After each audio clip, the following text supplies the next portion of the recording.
Okay, you asked me for a video. I'm giving you a video of one of your games that you just played. All right, here we go.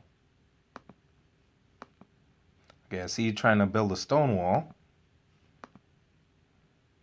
Now, the correct move here is C3. So you could play the bishop to D3. Okay? Okay, you didn't do that. You brought the F4 knight out, F4 pawn out first. Okay. All right, so now play C3 because you know you want to put the bishop on D3. Okay. So you put the bishop here, but what if they had just pushed C4 on you? Then you would have to retreat the bishop. It's very important to take your time in the beginning. You have to think about how you can build your Stonewall properly so the game will be nice and familiar and everything goes your way. Stuff that you're very familiar with. Let's keep looking. Okay, so now you're down a pawn. Well, I think it would have been better to just play the knight to e2 here. Instead, develop kingside and castle. Try and get that king safe right away. Very important. Okay. Still, all right, I can understand that move. Okay, how about castling? Okay, good. Developing kingside. Castled. All right, good. All right. Let's see what else happened. You brought the queen knight out. The queen, all right, it's fine, but, you know, now you set up for discovery. It would have been better taking that time to develop your knight somehow. The other knight that's undeveloped. Because now you got to move the queen again. All right. Okay, that's fine. All right. You know what you should do is probably take off their bishop.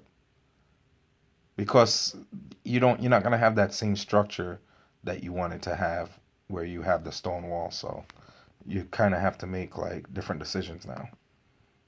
All right. Okay. All right. And you see now your pawns are isolated. The d4 pawn doesn't have the support of the c3 pawn anymore. So now they just have targets. But I think knight to f3 is actually better. Play your pieces on the king side. That's what you normally do.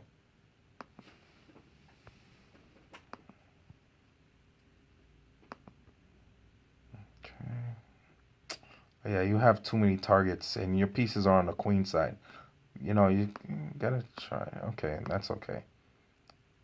And right here, you're just in a lot of trouble because they're threatening to take the e5 pawn. Everything is pinned and you got to watch out for a fork. They have guard removal of the d4 pawn. And a skewer. Wow. Yeah, just in a lot of trouble here. All right, make the best of it. Move the king off to the pin. You see the diagonal? Get the king off. Just move the king. You want it. Move the king. You don't want to get checked. You can't move the knight because, you know, you're in a lot of trouble. All right. Looks okay. The bishop. Yeah. No, that rook really doesn't have a real plan out there. Okay. Yeah. All right, so this game didn't work out exactly the way we planned. But it always goes back to the beginning. Definitely try and remember in the beginning part of the game, you want to be able to build that stone wall really good so you don't have any trouble. You know, the rest of the game seems familiar. So c3, because they threw c5, you want to get the bishop out, but you don't want them to kick the bishop. So always spend the most time in the opening. Make sure you build this part correctly so the rest of the game looks nice and familiar to you. All right? All right. Bye.